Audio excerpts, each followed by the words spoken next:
I'm Lucy, and I'm 30 years old.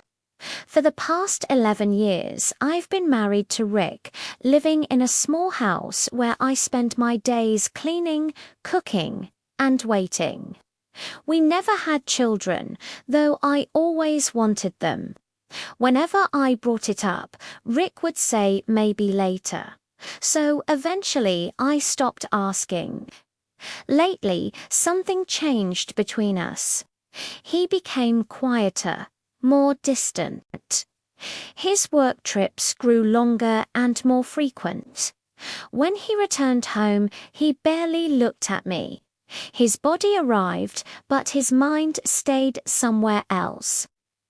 I tried reaching out, asking about his days, but his answers were always the same. Fine. Then he'd turn to his phone, and our conversation would die before it even began.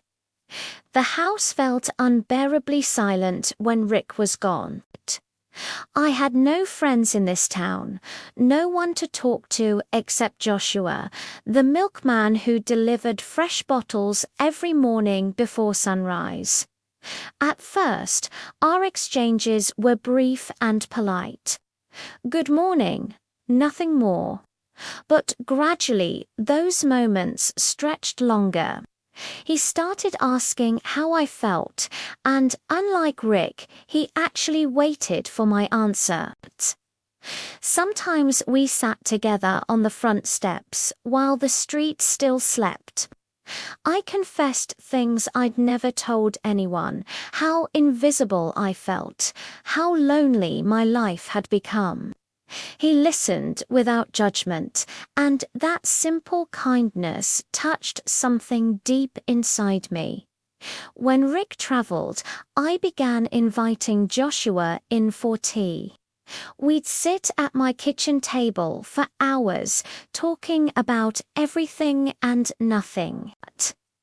There was closeness between us, something I couldn't quite name, but nothing inappropriate ever happened. Rick never noticed these visits, or if he did, he never cared enough to say anything. One afternoon, Rick returned from another trip and dropped his suitcase by the door without even greeting me. He simply told me his clothes needed washing. I carried the laundry basket to the back room and started sorting through his things. That's when I found it.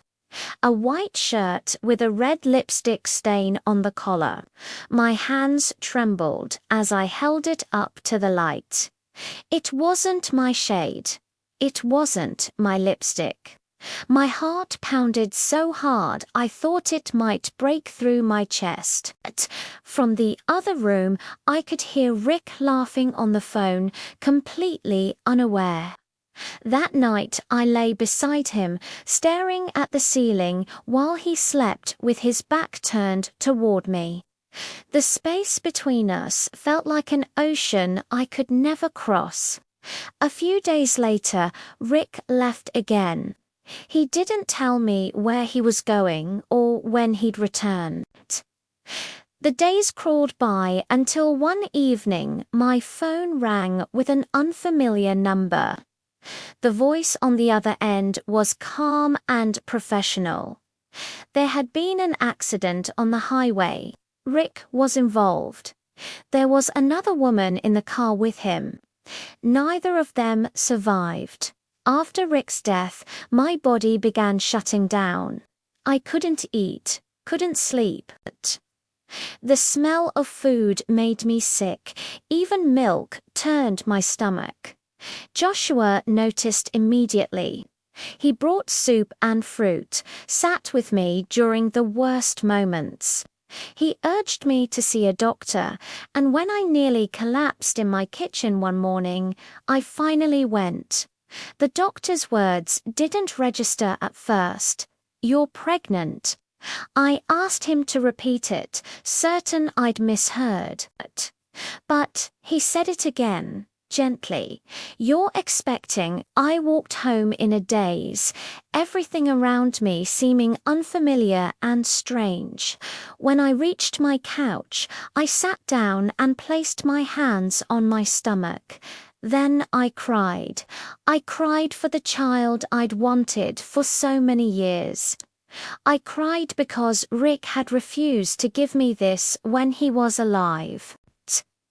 I cried because he'd betrayed me. I cried because he was gone, and maybe, somehow, he'd known. Maybe this was his final gift, broken and complicated as everything else between us. The doorbell rang. Joshua stood there, and the moment he saw my face, he knew something was wrong. I told him everything, the words tumbling out between sobs. When I said I was pregnant with Rick's child, Joshua was quiet for a long moment. Then he smiled softly and said he wanted to be there for me, for the baby. I pulled away gently. "No," I told him, "we can't." Despite everything Rick had done, I loved him. I didn't want to replace him, or let my child grow up thinking someone had simply stepped into his father's shoes. Joshua understood. He promised to stay as a friend, nothing more, and that was enough. From that day forward, Joshua kept his word. He helped when I was exhausted, walked with me to doctor's appointments, and listened when grief overwhelmed me. He never crossed the line we'd drawn. One morning, standing by my window with my hand resting on my growing belly, I realized something profound. For the first time in years, I didn't feel lonely. I understood then that trust can wound us deeply and love can fail us completely. But even from the ashes of loss, new life can begin. And sometimes that's enough to keep going.